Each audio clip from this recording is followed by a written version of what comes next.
Jesus, em tua presença, reunimos-nos aqui, contemplamos tua face e rendemos-nos a ti. Pois um dia tua morte trouxe vida a todos nós e nos deu completo acesso ao coração do Pai. Jesus, Jesus, em tua presença, reunimos-nos aqui, contemplamos tua face e rendemos-nos a ti. Pois um dia tua morte trouxe vida a todos nós e nos deu completo acesso ao coração do Pai. E o véu que separava já não separa mais. A luz que outrora apagada agora brilha e cada dia brilha mais.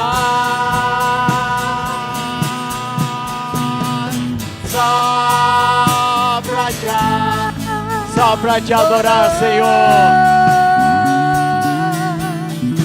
e fazer teu nome grande.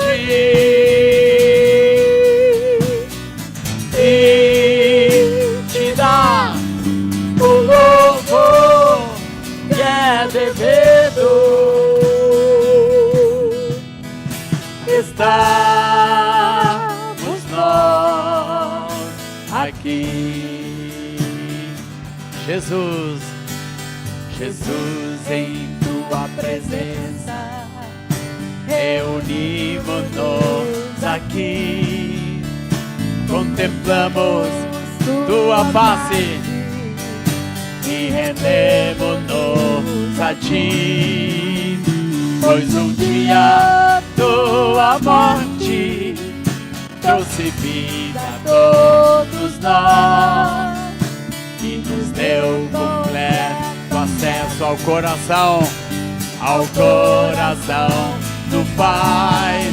E o véu que separava já não separa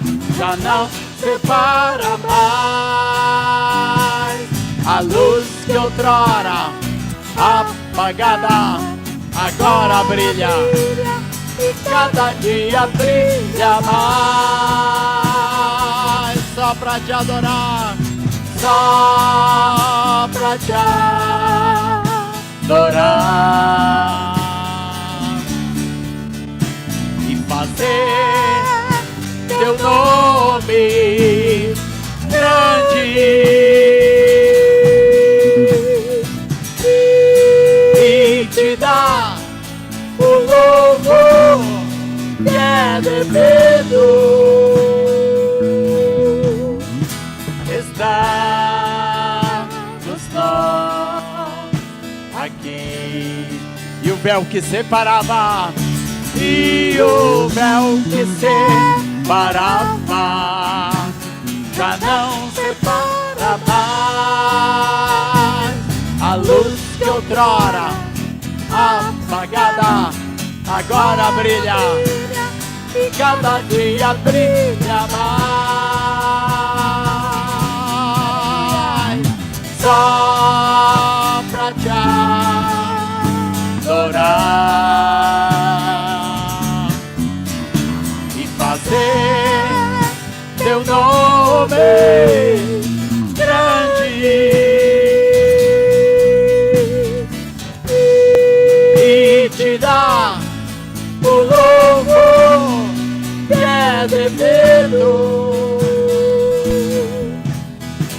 Estamos nós aqui pra te adorar, Senhor. Estamos nós aqui estamos nós aqui para te adorar, Senhor. Minha alma engrandece ao Senhor.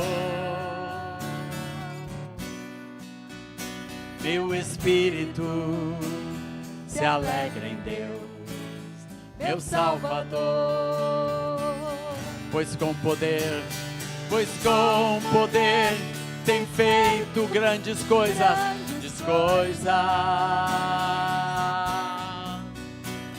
E com misericórdia demonstrado amor. Ele é santo, santo, santo, santo é Senhor.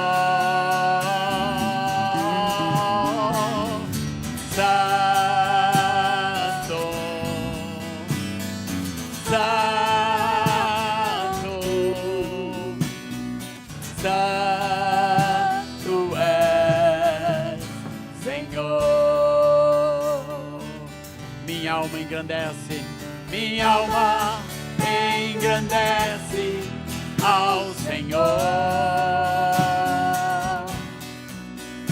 Meu espírito se alegra em Deus, meu Salvador.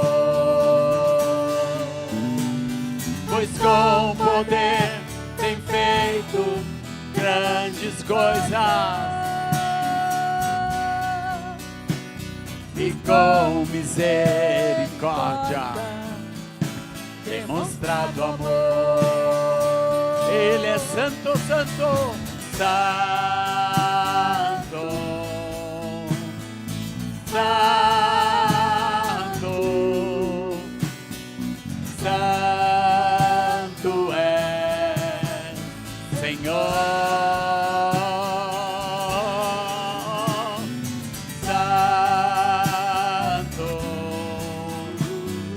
Santo, santo é Senhor. Tem enchido nossas lâmpadas com o óleo do Espírito. Tem feito sua verde florescer.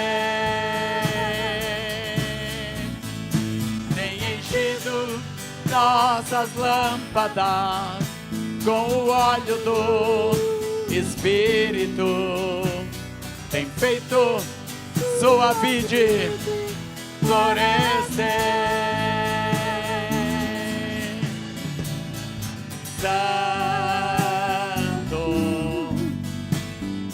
santo, santo é Senhor. Santo, santo, santo é Senhor.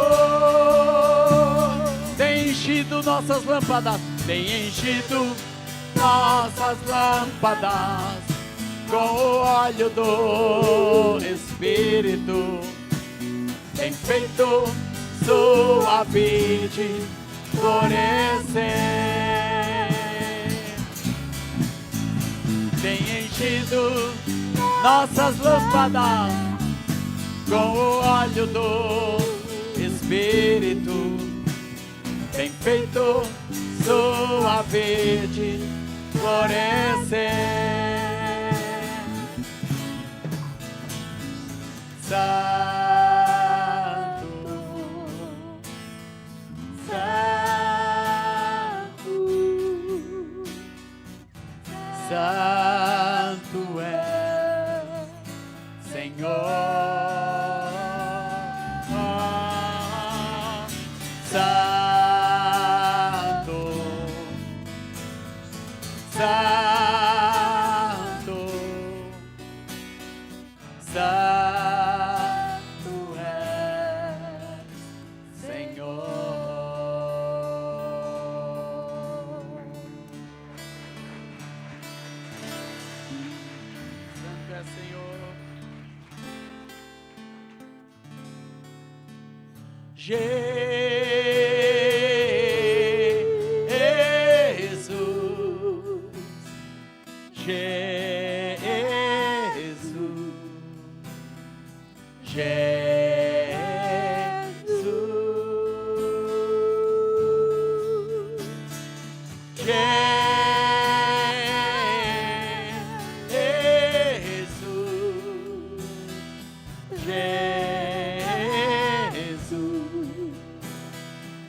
Vamos declarar esse nome sobre todo nome. Jesus.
Queremos o teu nome engrandecer e agradecer-te por tua obra em nossas vidas. Confiamos em teu infinito amor, pois só tu és o Deus eterno sobre toda a terra e céu, pra te adorar, ó Rei dos Reis. Foi que eu nasci, ó Rei Jesus. Meu prazer é te louvar, meu prazer é estar nos átrios do Senhor. Meu prazer é viver na casa de Deus, onde flui o amor.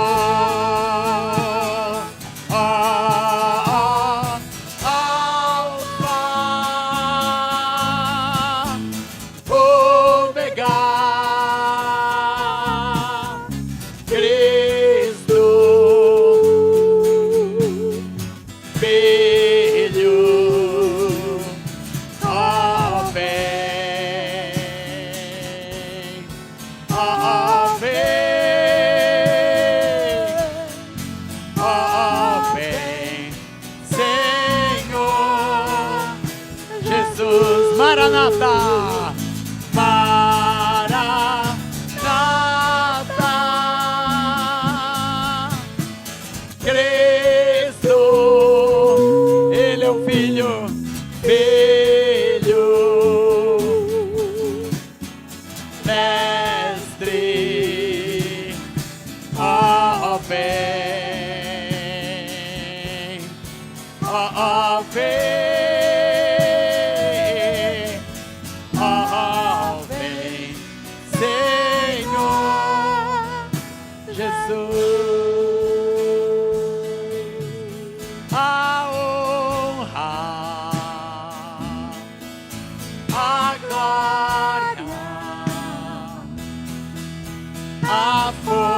e o poder ao Rei Jesus e o louvor ao Rei Jesus.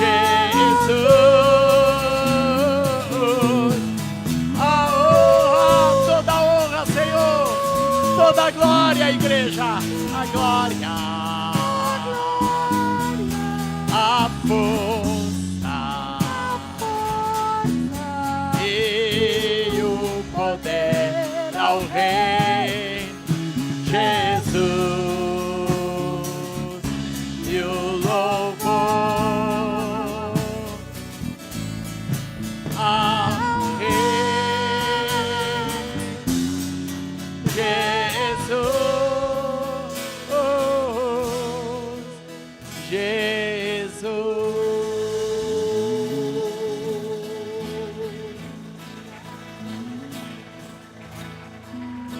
Tu és o Rei dos reis, Senhor dos senhores. Damos a Ti toda a honra, toda a glória, todo o louvor, Senhor. Amém. Os irmãos podem sentar. Obrigado, queridos.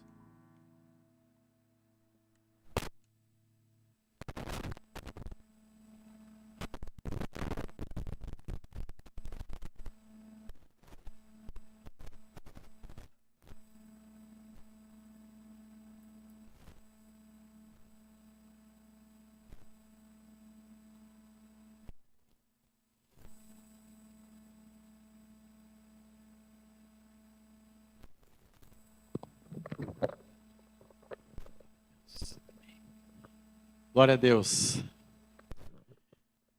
Essa é a última palavra que eu vou ministrar neste fim de semana, né? Porque, se Deus quiser, vão ter outros aí no futuro. É uma alegria estar com esse pastor tão amado, sua família e vocês, aqui em Cascavel, uma cidade que a gente já conhece bastante, tem vindo muitas vezes em outros grupos, mas foi muito bom conhecer esta igreja. Glória ao Senhor Jesus. Eu quero ministrar uma palavra voltada para a família hoje à noite, como eu fiz pela manhã.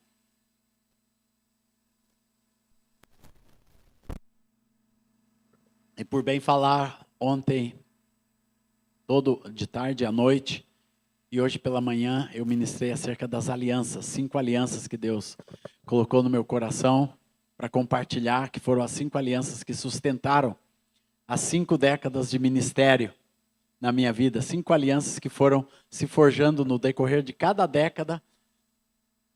E a primeira aliança foi a aliança com Deus. Os primeiros anos da minha vida e ministério, eu aprendi ter e firmar uma aliança com o meu Deus através de Jesus, através do Espírito Santo e através da palavra.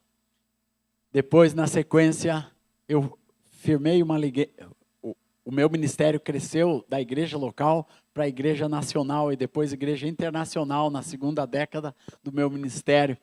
Aleluia! Onde eu comecei a servir a igreja da nossa nação e ter uma aliança com essa igreja, de formar, de edificar, de construir. Glória ao Senhor Jesus. E na medida que cada uma dessas alianças com Deus e com a igreja foi crescendo, eu firmei também uma aliança de discipulado, de pastoreio na minha vida com os meus pastores, que é a terceira aliança sobre a qual eu ministro a importância de ser pastoreado, de não ser um homem que andou pelo mundo afora sozinho, né, ministrando de cidade em cidade, de país em país, mas eu sempre tive na minha retaguarda um pastoreio sério, e ainda tenho, irmãos, companheiros, amigos com quem eu caminho, trabalho, vivo. Glória ao Senhor Jesus. Tive a honra de começar a nossa comunidade de discípulos em Porto Alegre e ali estar até hoje com a minha esposa e com os meus filhos, servindo ao Senhor naquela igreja. E dali eu fui enviado. A quarta aliança que nós formamos foi a aliança com a família. Depois que me casei, depois vieram os filhos. E na medida que a minha própria família foi se convertendo, eu fui sendo cercado constantemente dos meus irmãos no ministério, da minha mãe, dos meus sogros. Então, eu tenho uma aliança muito forte com a família. E essa aliança é necessária na vida da igreja, na vida dos discípulos. Glória ao Senhor Jesus. É uma aliança de vida, é uma aliança de bênção que nós temos na família. Como é bom a gente ver, né, os nossos filhos servindo ao Senhor, nossos sobrinhos servindo ao Senhor, estar no ministério sempre com a esposa, glória ao Senhor, ter meus pais, ter meus sogros, aleluia, meus irmãos constantemente do meu lado, no trabalho, no ministério, nas gravações, nas produções, essa aliança com a família. E a quinta aliança, irmãos, é a aliança que eu tenho com o meu próprio chamado. Desde menino eu santifiquei o meu chamado a Deus. Eu santifiquei esse ministério ao Senhor. Eu fiz uma aliança, como Jó fala em Jó 31, versículo 1. Eu fiz uma aliança com os meus olhos para não contaminar os meus olhos, manter meu interior puro diante de Deus, para poder, com simplicidade, com amor, servir a igreja, ministrar, cantar, sempre com o coração liberado, nunca ter nenhum peso me sobrecarregando o meu espírito, a minha vida, a minha mente, meus olhos, minhas mãos. Minha mão é leve para louvar ao Senhor, irmãos. Todos esses anos, mais de 700 cânticos compostos e dezenas de discos gravados. Inclusive, eu tenho aqui um pendrive que tem 31 dos meus discos antigos e novos à disposição dos irmãos. Você que quer levar essas quase 400 músicas para casa para ouvir os louvores do nosso ministério, é muito precioso ficar ouvindo e ouvindo. Até eu gosto de ouvir o meu pendrive, glória a Deus, porque começa a vir música lá de trás, lá da antiguidade, e depois toca uma novinha dos dias de hoje, né? É tão precioso. Então esse pendrive está à disposição dos irmãos aí. E os livros da aliança também, eu tenho alguns exemplares que sobraram, estão à disposição dos irmãos, porque a grande maioria dos que fizeram, ou todos que fizeram o seminário, ganharam o livro, viu, irmãos? Mas vocês têm que comprar, tem mais alguns ali. Mas a palavra que Deus colocou no meu coração, irmãos, está lá em 1 Coríntios 16, versículo 13 e 14. São 5 conselhos também para a família. Estão aqui, não são mais as 5 alianças, mas são 5 conselhos da palavra para a nossa casa, que eu vou meditar sobre eles hoje com vocês. O primeiro conselho está ali no versículo 13, 1 Coríntios 16, 13. Diz assim: sede vigilantes. Ou em algumas versões diz vigiai. Vigia, varão. Vira para o irmão que está ao seu lado, diz vigia. Irmãos, se tem uma coisa que a gente tem que ter em casa é vigilância. É vigiar a nossa casa. É vigiar os nossos filhos. As coisas hoje em dia, elas entram muito sutilmente e muito rapidamente na vida das pessoas. Eu estava conversando com um querido irmão num retiro, ele é palestrante, né? Ele é um general do exército, mas que perdeu a família. E no testemunho que ele dá, a maneira que ele perdeu a esposa, e perdeu os filhos, e perdeu toda a vida familiar que ele tinha, foi por única e verdadeira falta de vigilância. Ele não vigiou o que estava entrando pela internet dentro da sua casa, no coração da sua esposa, e ele muito ocupado com o seu trabalho. Imagina um general, diretor de todos os hospitais militares do Brasil, e eu posso citar dessa maneira porque é o testemunho aberto desse irmão, está à disposição na internet, e esse irmão acabou perdendo aquilo que era mais precioso dentro da sua casa, por falta de vigilância, irmãos, por falta de vigiar, de ver o que estava acontecendo, por onde estavam entrando as setas do diabo, que hoje entram rapidamente na vida e no coração dos nossos filhos. Quando você vê, já está lá, a destruição já foi feita.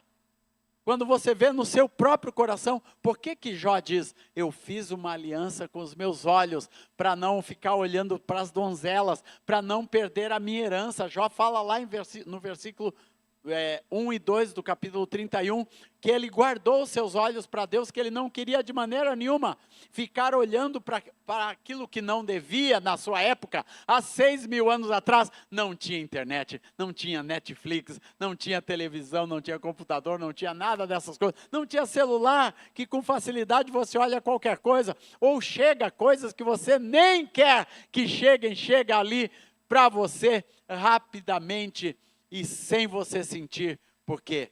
Porque a palavra diz assim: vigiai, porque o diabo, vosso adversário. 1 Pedro 2, 8 e 9 diz que o diabo, vosso adversário, está ao vosso derredor para vos tragar, para matar, para roubar, para destruir tudo aquilo que é de Deus. E quando a gente menos vê, alguma coisa entrou. Nós temos uma filha especial, a Aurora, a gente sempre fala nela. Mas uma vez aconteceu algo com a Aurora. Ela começou a dizer umas coisas feias. E ela nunca tinha dito coisas feias. Nunca tinha dito palavrão. Ela não sabia o que era isso, não tinha na nossa casa.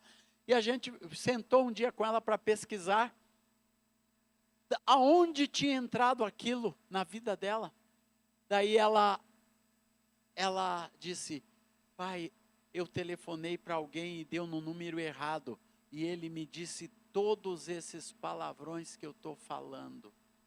Aquilo entrou num telefonema no coração de uma criança especial, que não tem filtro, mas aquilo entrou. E o diabo, quando entra, irmãos, ele entra para roubar, não interessa quem é, se é especial, se é normal, ele vai entrando, ele entra no coração de jovens, de velho, de homem, de mulher, não importa, porque o que ele quer é roubar. Ele quer matar. Ele quer matar a pureza.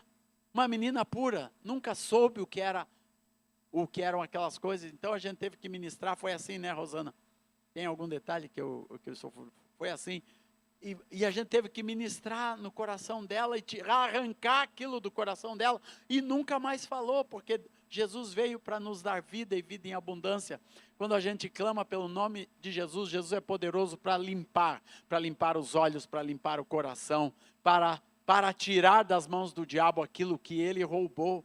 Eu fui um mesmo que o diabo tentou roubar, irmãos. Eu cresci na igreja, mas com 13 anos, ali na porta da minha casa, por falta de vigilância dos meus pais, os drogados me pegaram, me drogaram, as meninas me prostituíram. Com 13 anos de idade eu me tornei drogado e fui para a rua e quase me perdi, acabei num acidente de automóvel, todo remendado, todo rasgado e com o meu coração destroçado, irmãos, porque o diabo queria ceifar a minha vida. Mas logo depois disso eu fui alcançado por Jesus, aleluia, porque Jesus veio e resgatou. Eu quero dizer que Jesus vem e resgata na tua casa, mas eu digo para você, homem e mulher, irmão e irmã, pai e mãe e filhos, vigiai, sede vigilantes, porque, meus amados, Jeremias 17:9 fala que o nosso coração é enganoso e desesperadamente corrupto, e Deus quer vigiar o nosso coração. Deus nos deu a sua palavra para vigiar o nosso coração, Deus nos deu o Espírito Santo para vigiar o nosso coração, Deus nos deu o conselho, a vida, a comunhão entre os irmãos, para a gente vigiar uns aos outros, para nós ajudarmos uns aos outros, para nós vigiarmos. Não tenha receio de ver um irmão tropeçando, ir lá com amor, aconselhar, como a Bíblia nos ensina, irmãos. Nós somos vigilantes. Jesus disse: olha, se vê o teu irmão tropeçar, vai lá e conversa com ele. Se ele não se remendar, chama uma outra testemunha ou duas e vai lá e conversa mais um pouquinho com ele, até ele se emendar, até ele vigiar. Glória ao Senhor. E nós temos que ser assim, vigilantes. Amém, amados? Vigilantes. Deus abre o teu coração, Deus escancare a tua mente, Deus abre o teu coração para ajudar os teus filhos, em qualquer idade, a vigiar, a olhar. Eu não tenho receio, irmãos, eu nunca tive receio de questionar o meu filho, né, sobre o que ele estava vendo, e muitas vezes ele confessou: pai, estou vendo porcaria. Então vão nos arrepender, filho, e vão tirar isso do teu coração, tirar isso da tua mente, até ter vitória, aleluia. E teve vitória, glórias ao Senhor, amém. glória a Deus, nós temos que ajudar. Até hoje, quando eu sento com o meu filho, eu dou umas procuradinhas assim, né? Vigiando acerca da sua vida, do seu coração. Como está, filho, a tua vida, como você está lá no teu emprego. Você vai toda semana para uma outra cidade, na universidade, sem a tua esposa, passa uma noite lá, e eu vou vigiando, vou cuidando, vou vendo se não tem tentações, porque é discípulo de Jesus, irmãos, e ele aprendeu sempre confessar, sempre falar. Aleluia. Tenha um relacionamento com os teus filhos, que ele tenha sempre um ambiente para falar, para expor a vida, para expor o coração. Isso é vigilância, meus irmãos. Segundo conselho, permanecei firmes na fé. Toda a família, irmãos, a palavra diz que o justo vive pela fé. O justo viverá pela fé. E Deus quer que a nossa casa seja um lugar de fé, em que você ensine os teus filhos a ter fé. Ensine os teus filhos a buscar a Deus. Sabe como a gente ensina a família a ter fé? Quando a gente aprende a orar por todas as coisas. Sempre que a gente sai de casa, nossa cidade é muito grande, muito cheia, né? E os estacionamentos são sempre cheios. E às vezes não tem lugar para nada. Mas a gente sempre sai e a Rosana ora: Senhor, nos dá um lugar para estacionar. E sempre Deus dá. Glória ao Senhor Jesus. A gente viajou muito de carro, irmãos, com os filhos. E a gente sempre ensinou os filhos a orar ao sair, a orar quando alguma coisa estava difícil. Nós sempre ensinamos os nossos filhos a ter fé. Eu lembro uma vez que a gente estava na estrada e teve um engarrafamento muito grande na Via Dutra e a gente resolveu pegar uma estrada vicinal numa das cidadezinhas lá. Saímos da Via Dutra para ir por dentro. E aquela estrada, que no início era asfaltada, se tornou estrada de terra e continuava sendo a RJ 143, eu lembro até hoje. E nós entramos na RJ 143, toda asfaltadinha, depois ela ficou uma estrada de terra. Depois ficou uma picada, né, que só tinha 2 rodas de carroça, e nós ali, porque dizia, a estrada 143 continua aqui, vamos ver onde vai dar. E era uma estrada de roça, chegou uma hora que bifurcou, e 2 estradas de roça, uma para cada lado. Eu disse, meu Deus, e agora nós estamos no meio da roça, para onde que nós temos que ir para chegar em Três Rios? Né, pelo interior do Rio de Janeiro, e tinha acabado o sinal da internet, mas a bolinha que mostrava a estrada continuou. Quando acabou lá atrás, quando acabou a estrada de terra, acabou o sinal de internet, não tinha mais, mas continuou a bolinha azul, guiando o caminho. Quando chegou naquela encruzilhada, eu disse, Senhor, mostra-nos o caminho, nós não temos mais como seguir. Daí o meu filho, que estava com a internet aberta, me ajudando a guiar, ele disse, pai, a bolinha pulou de uma para outra estrada. Ela simplesmente pulou, fez assim, puc. Daí eu disse, então nós vamos seguir isso. Isso é um sinal de Deus. E o meu filho conta isso como algo sobrenatural na vida dele até hoje. Esses dias ele foi pregar numa igreja, e a primeira coisa que ele contou foi como ele aprendeu a ter fé. Foi nesse dia. Ele aprendeu a ter fé quando a bolinha pulou de um lado para o outro. Você tem que incentivar os teus filhos a ter fé, a ser firme na fé, a orar com eles, a buscar a Deus com eles nas suas dificuldades. Eu gostei de uma menininha que disse, minha mãe ora comigo em todas as minhas necessidades, quando eu tenho problemas. É assim mesmo, irmãos, que a gente tem que fazer em casa. Ensinar os filhos a orar, segurar a mãozinha. A nossa Aurora, a gente ora com ela. Quando a gente descobriu que ela tinha uma síndrome, irmãos, que ela seria especial, nós intensificamos a oração com ela. E ela foi aprendendo a orar, né? E ela gosta muito, sempre gostou muito de uma comidinha, né? E gostava, de vez em quando ela atacava a geladeira. Um dia a mãe chegou e ela estava ali na geladeira, e ela tomou um susto, ela se escondeu assim, e a mãe perguntou, Aurora, o que tu tem na mão? Ela disse, iogurte. Aurora, tu sabe? Hã? Ela disse, tudo posso naquele que me fortalece. Ela ela tinha aprendido a orar, irmãos, para salvar. Ela sabia muitos versículos de cor nessa época, mas ela sabia, muito malandra, aplicou para o seu iogurte, né? Para salvar o seu iogurte.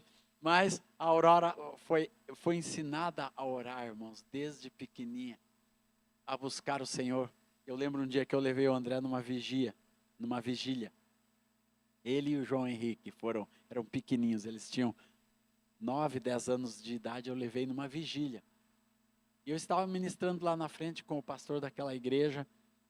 E depois, de repente, todas as pessoas vieram para frente, se prostraram diante de Deus.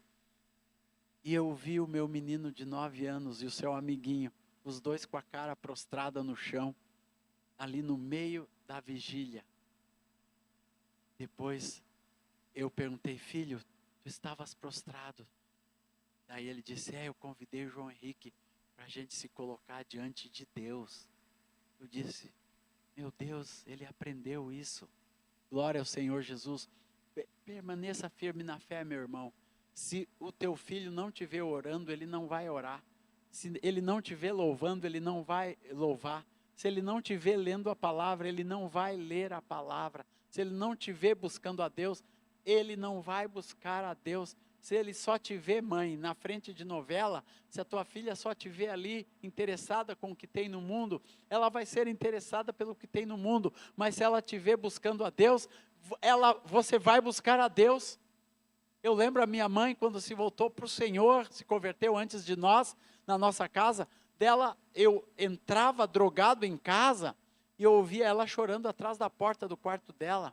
E um dia eu abri, ela estava com a Bíblia aberta, cheia de lágrimas, aquela Bíblia molhada de lágrimas, e ela chorando pela sua família. Aquilo marcou a minha vida.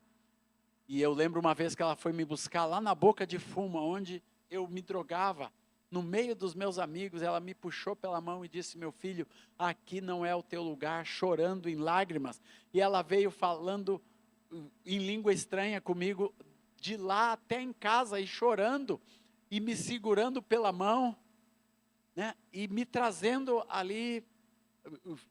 E aquilo marcou, ali eu comecei a me converter, irmãos.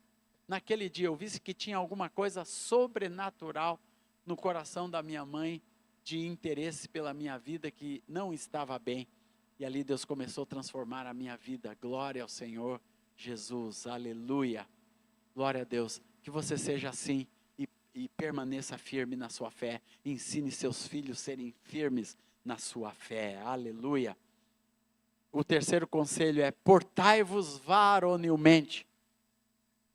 Varonil quer dizer corajoso. Portai-vos com coragem. Nós vivemos numa época desse mundo, irmãos, que nós precisamos ter coragem. Viver a vida cristã tem que ter coragem. Eu sou amigo desse ministro, doutor André Mendonça.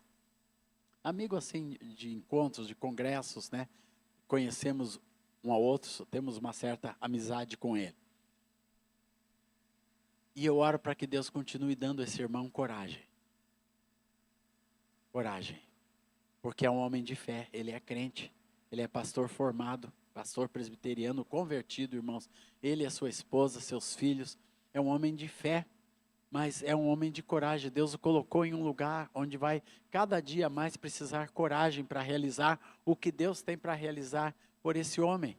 Ele não é um Messias, né? Ele é um homem colocado por Deus em uma posição que a gente tem que orar e interceder para que ele seja um homem varonil, um homem corajoso. E assim como cada um de nós, como cada cristão nesse mundo, irmãos, nós precisamos ter coragem para enfrentar o que Deus tem para nós. Eu tenho ministrado em lugares onde a igreja tem que ser corajosa, a igreja não pode se amedrontar. Muitos anos eu ministro na Jordânia e eu conheço os irmãos ali, e frequentemente aqueles governos chamam os pastores, chamam os líderes para serem interrogados, chama marido, mulher. Imagina, marido e mulher na polícia secreta sendo interrogado. Até por minha causa, os meus amigos já foram interrogados. Eles queriam saber quem era esse Asaf, que entrava 2, 3 vezes por ano na Jordânia para visitar as igrejas, o que eu fazia, o que eu realizava. E a gente tem que ter coragem para realizar a obra de Deus, irmãos.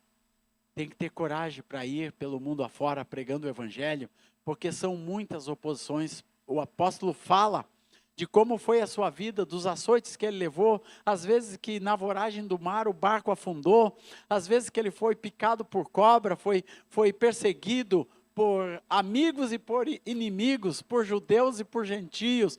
E ele fala de toda a sua saga de coragem, mas ele no final da sua vida, lá em 2 Timóteo 4, ele fala, eu combati o bom combate, completei a carreira e guardei a fé. O que ele estava dizendo, eu tive coragem para chegar ao fim. Quanta gente abandona a fé, meus irmãos, no decorrer da vida, alguma coisa acontece e você perde a sua fé, você entrega, você nega a fé, você não quer mais saber de ser crente, ou você fica fraquinho, não incentiva mais, não faz nada mais para Deus, não pensa mais na obra de Deus, não evangeliza mais, não prega o evangelho, meus irmãos. Nós temos que ter coragem, porque o que Deus nos deu é um tesouro. É guardado em vasos de barro, como eu falei ontem para os irmãos, mas é um tesouro precioso. E para guardar esse tesouro, nós temos que ser corajosos, para esse tesouro se multiplicar na nossa geração. Às vezes a gente tem vergonha de dizer que é crente. Às vezes, nesse mundo que fala mal do casamento, não se envergonhe de dizer que você é casado, e bem casado. Eu fiz o curso de jornalismo alguns anos atrás. Há 17 anos atrás eu me formei em jornalismo. E eu fiz esse curso por duas razões. Primeiramente, para dar um upgrade no meu conhecimento, principalmente no que diz respeito à escrita. E logo depois desse curso eu me tornei escritor, que me ajudou demais a me formar em jornalismo, porque escreve muito. Tem algum jornalista formado aqui? Deixa eu ver. Ninguém. Ah, tem um. Graças a Deus salvou, irmão. Aleluia. Glória ao Senhor. Jornalismo hoje se tornou uma profissão quase que desnecessária, mas eu não digo isso porque ela me ajudou muito em dois aspectos. Primeiro, para me credenciar como jornalista. Porque para ir pelas nações da terra, ter uma credencial oficial de jornalista me ajudou demais, irmãos. E eu me inscrevi, eu fiz a credencial nacional, depois a credencial internacional, e eu tinha a credencial de jornalista internacional para entrar nas portas das nações, pelo mundo afora. Nações difíceis e nações fáceis também, como jornalista. Nos Estados Unidos eu me apresento como jornalista, isso facilita pelo mundo livre e pelo mundo perseguido. Ser jornalista é bom, mas eu aprendi muito como jornalista, irmãos, muito, muito, muito. Mas o que eu mais aprendi, irmãos, é que o jornalista nos dias de hoje ele tem que ser corajoso, porque hoje o jornalismo ele é muito difícil, porque o jornalismo sério ele é muito perseguido, e você ter posicionamentos firmes, isso é muito difícil. E logo que eu me formei, uma professora me ligou, ela era produtora da TV Cultura, do governo, e ela disse, olha, nós vamos ter um debate sobre casamento homoafetivo, que foi aprovada a lei no nosso estado, né, dando legalidade a esse tipo de casamento, mas a norma da televisão exige que a gente tenha uma pessoa hétero que possa falar sobre o casamento entre homem e mulher também, tem que ter isso na pauta do programa. Daí ela disse, e a única pessoa que eu conheço, ela disse, que me falou bem do casamento é você. Você ainda fala bem do seu casamento? Ela perguntou. Eu disse, pô, professora, que bom, eu ainda falo bem do meu casamento, então você tem que vir para o meu programa. E eu fui lá, irmãos, enquanto todo mundo falava da grande realização, inclusive a juíza que aprovou aquilo no Rio Grande do Sul, o casamento entre pessoas do mesmo sexo, eu tive na pauta, eu tive as perguntas que me foram feitas, como que era um casamento feliz entre pessoas de sexos diferentes, entre homem e mulher, né? Todo mundo, todas as pessoas que estavam lá estavam defendendo aquele outro tipo de casamento recém-aprovado, mas eu estava ali, irmãos, para dizer como eu sou feliz no meu casamento. Eu pude dar um testemunho, como eu sou feliz como pai dos meus filhos, e assim eu pude falar como eu sou feliz como cristão que crê na maneira de Deus, do jeito que Jesus falou, que Deus criou o homem e mulher, deixará o homem, pai e mãe. Quando eu disse isso, uma tremelica aconteceu ali naquele programa, irmãos, coisa mais horrível. Parecia que o céu ia cair na minha cabeça, mas Deus me deu coragem. E a gente tem que ter coragem. Vão ser os lugares que a igreja vai estar de agora em diante, irmãos. Você vai estar lá na escola da sua criança dizendo, como um amigo meu recém teve que ir lá na escola dizer, olha, as crianças estão sendo doutrinados na ideologia de gênero, mas eu não quero que os meus filhos passem por essa doutrinação, por causa da nossa fé e na liberdade religiosa que nós temos na nossa nação, na lei tal. Meus filhos não precisam ouvir isso na escola. Se posicionando, isso é coragem, que nós temos que ter a partir desse momento que nós estamos vivendo na sociedade moderna, não só no Brasil, irmãos, isso em outras nações mais desenvolvidas, isso é mais denso ainda, mais tenso do que é na nossa pátria hoje. Em alguns lugares, até ser cristão dentro da escola e mostrar isso para alguém já é um absurdo, passível de suspensão. Você não pode mostrar a sua fé, nem de um lado, nem de outro. As meninas muçulmanas, elas não podem usar aquele lenço normal das meninas, elas têm que tirar na hora que chega na escola, na França, porque assim é a lei, a fé delas também está sendo atingida, porque ninguém pode mostrar a sua fé. Então quem tem fé nesse mundo, irmãos, tem que ter coragem. Por isso a palavra nos ensina, portai-vos varonilmente, homens e mulheres de coragem, pais e mães de coragem, para ensinar a verdade para os seus filhos, para ensinar aquilo que é reto, aquilo que é justo, aquilo que é correto para os seus filhos.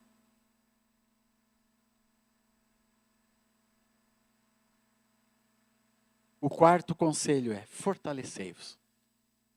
Para ser vigilante, para estar firme na fé, para ser corajoso, nós temos que ser fortes. Amém, irmãos? E sabe o que nos fortalece? Primeiro, comunhão com Deus, comunhão de oração, comunhão de leitura da palavra, comunhão de disciplinas espirituais, de louvor e adoração.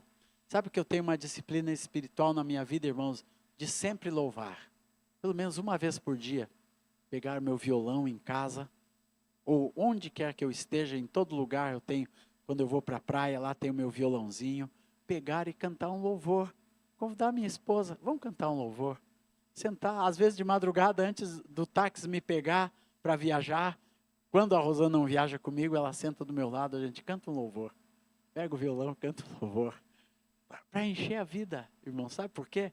Isso fortalece,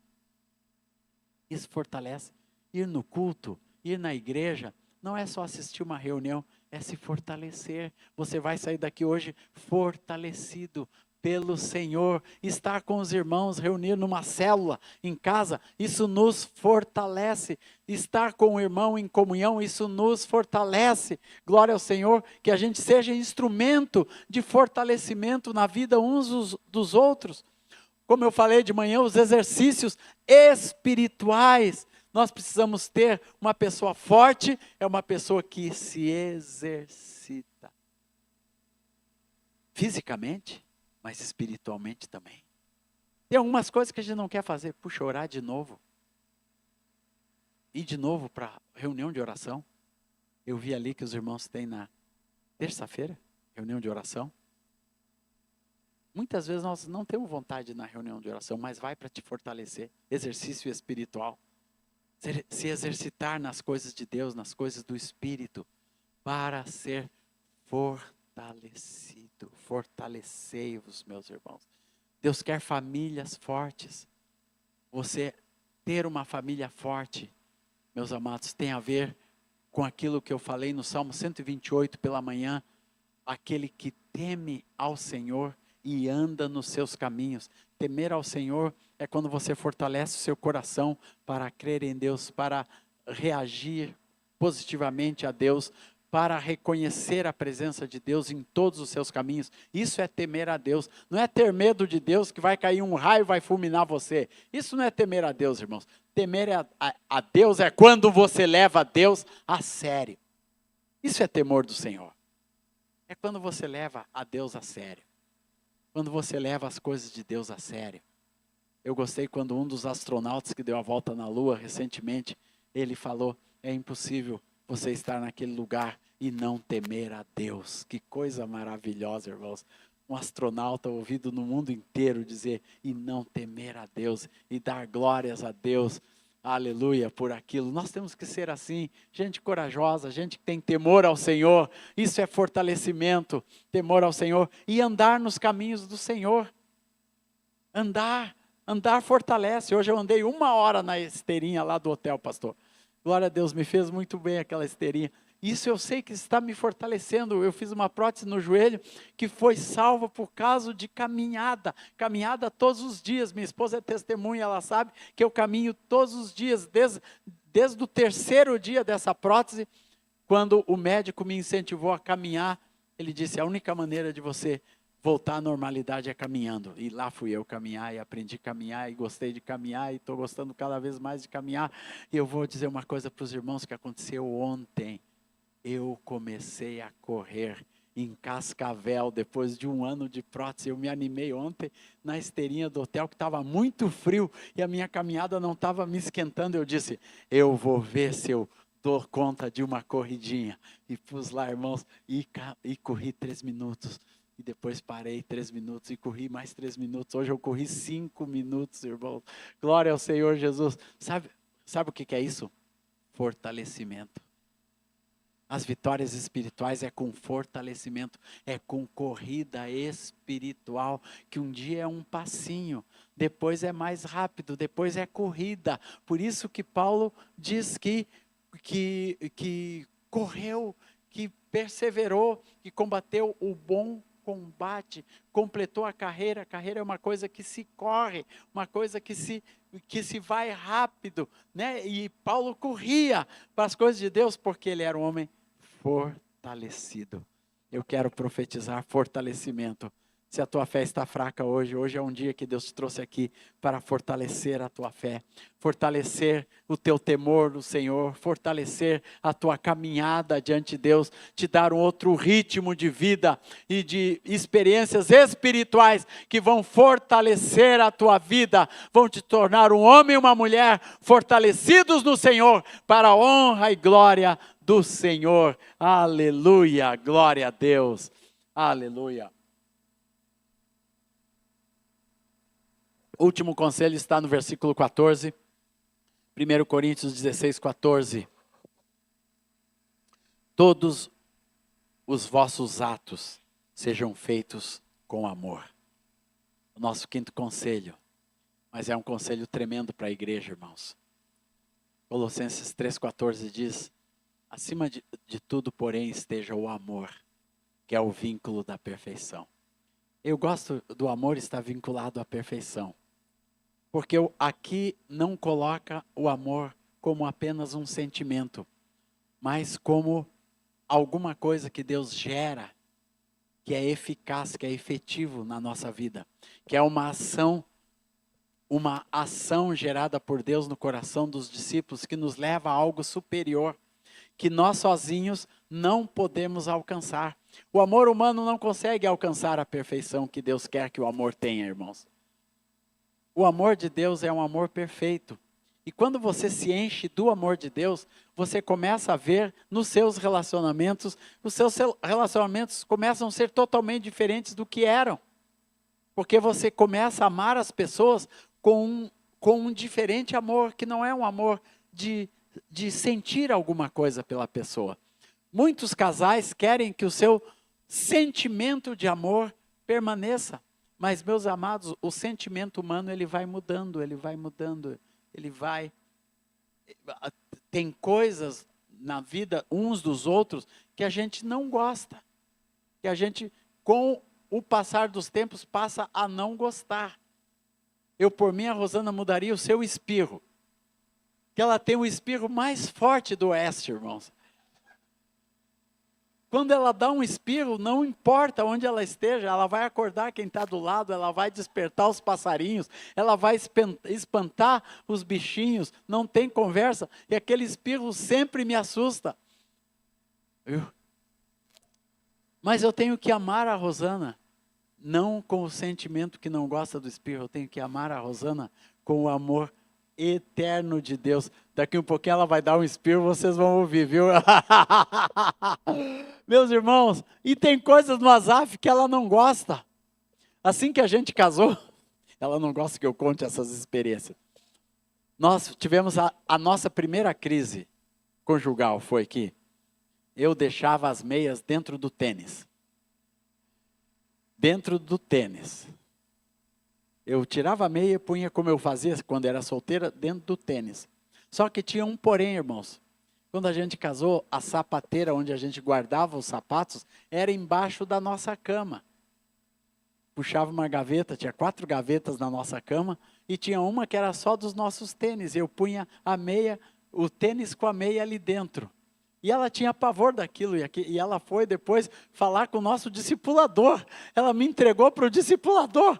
Ele não tem jeito, ele põe as meias. Eu já falei 10 vezes, ele continua. Irmãos, enquanto eu não dei um jeito naquela meia, ela não parou de pegar o meu pé. Graças a Deus que agora...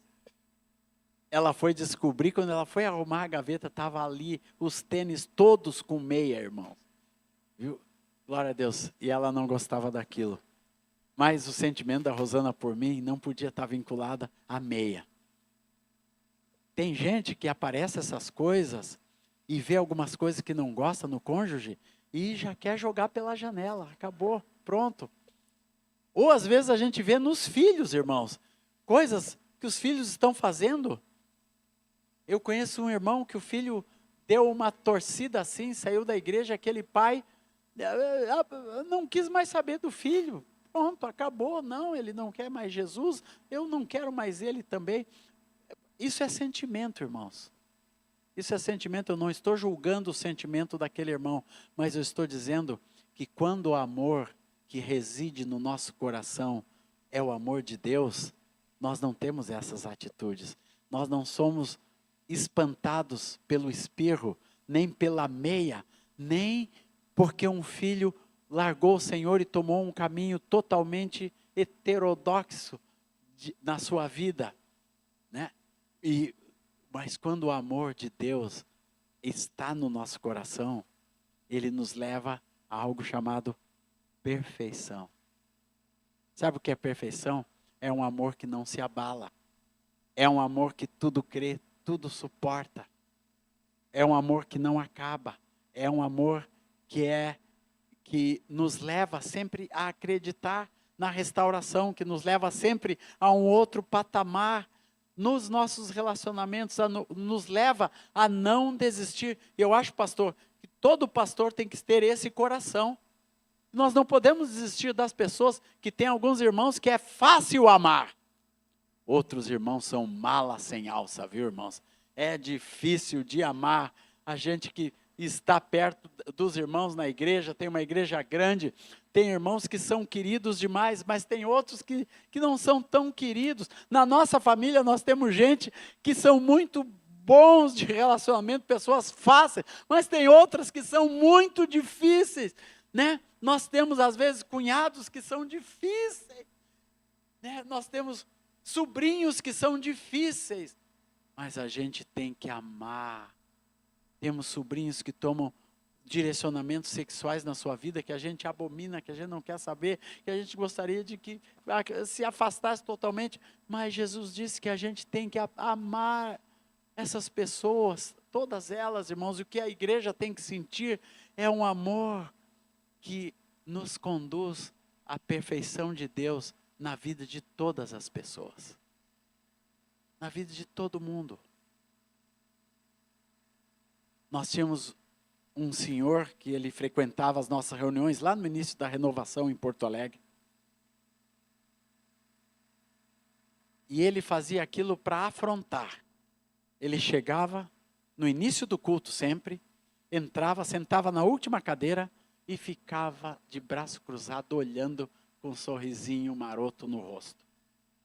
E todo mundo falando em língua estranha e profetizando, e os pastores se movendo no Espírito, e pessoas caindo no poder do Espírito, e gente se ajoelhando para orar, para entregar a vida para Jesus, jovens sendo batizados com o Espírito Santo, e aquele cara sentado. Por muito tempo ele fez isso, afrontando toda semana a nossa reunião. Daí, alguns irmãos começavam a ir atrás dele e repreender os demônios. Ficavam atrás dele com a mão erguida e ele ali.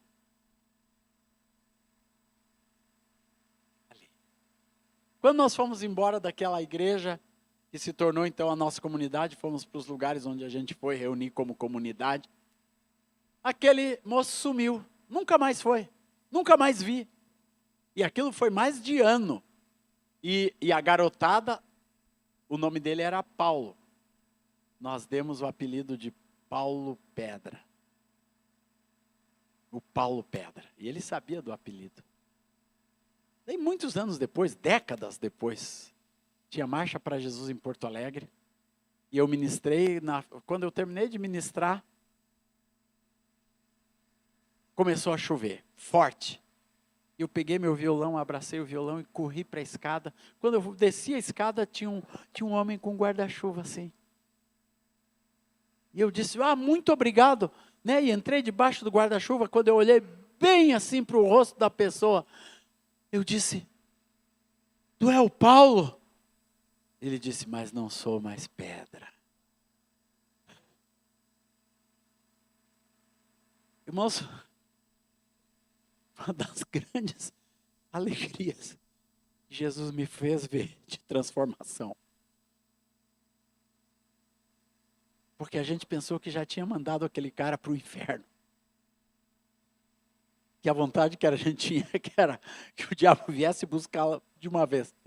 Mas não é o que Jesus pensa, irmãos. A perfeição, o amor da perfeição, nos leva a pensar e crer diferente. Que o Paulo Pedra pode ser transformado.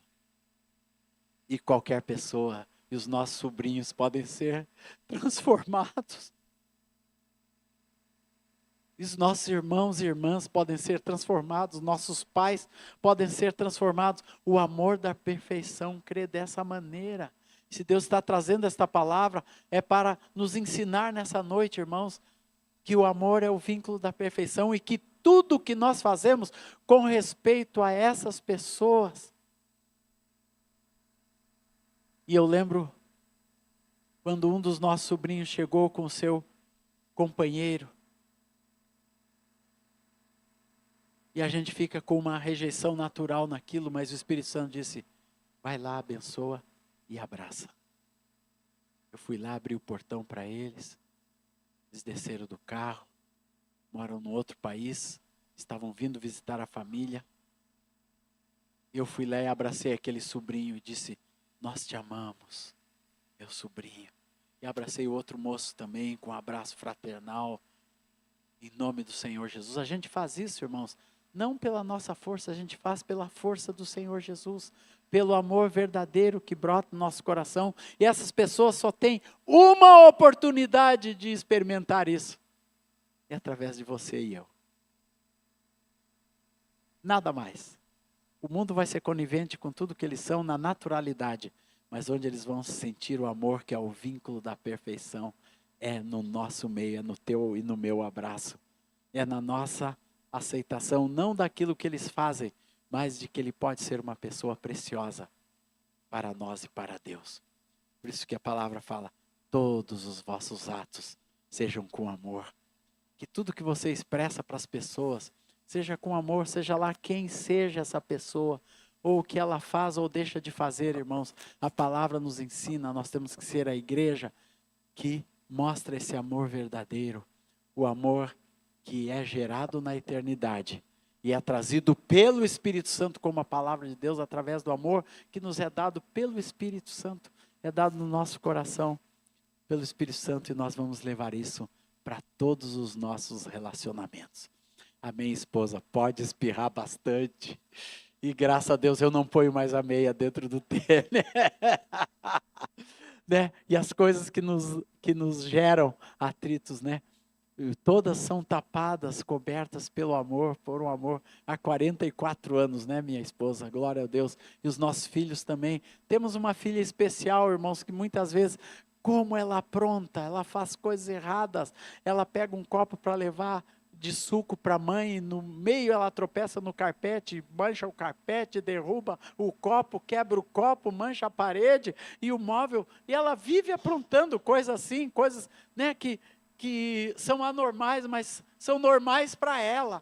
E muita gente rejeita as crianças especiais, porque fazem essas coisas e não acertam nada, e pensam que a criança tem que ser normal.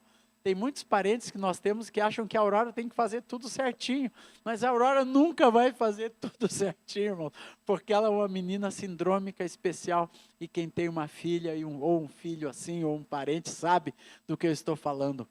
Mas o amor, que é o vínculo da perfeição, nos leva a amar os filhos especiais, nos leva a amar os filhos normais, os filhos que fazem coisas lindas. Eu tenho um filho que toca violino celestialmente no nosso ministério, do meu lado. E como eu gosto de viajar com aquele filho e ele tocar aquele violino e tocar Eu navegarei no oceano do Espírito. Como foi lindo ver esse filho lá na torre de Davi, em Jerusalém, tocando a abertura com a Ana Paula Valadão e o Diante do Trono do disco Tetelestai. Ele está lá tocando o violino e toca em todo aquele disco. Toca lá no Monte das Oliveiras, né, coisas lindas. E nós temos uma filha que não faz nada dessas coisas, mas o amor de Deus tem que ser o mesmo. Porque toca em Jerusalém e porque fica do nosso lado o tempo todo, porque casou, está lá na sua casa desenvolvendo a sua vida e vai dar netinhos, e para que vai ficar na nossa casa a vida inteira, debaixo do nosso cuidado, que não pode ter filhos, que não pode ter grandes realizações, e depende do nosso cuidado o tempo todo. Tem que ser o mesmo amor, irmãos, o mesmo amor, que é o vínculo da perfeição de Deus na vida dessas pessoas. A única maneira da Aurora ter o amor de Deus é através de nós, da igreja. Amém. Por isso que a palavra nos ensina, com tanta graça, todas as coisas, todos os atos da nossa vida sejam feitos com amor. Vamos ficar de pé e vamos orar.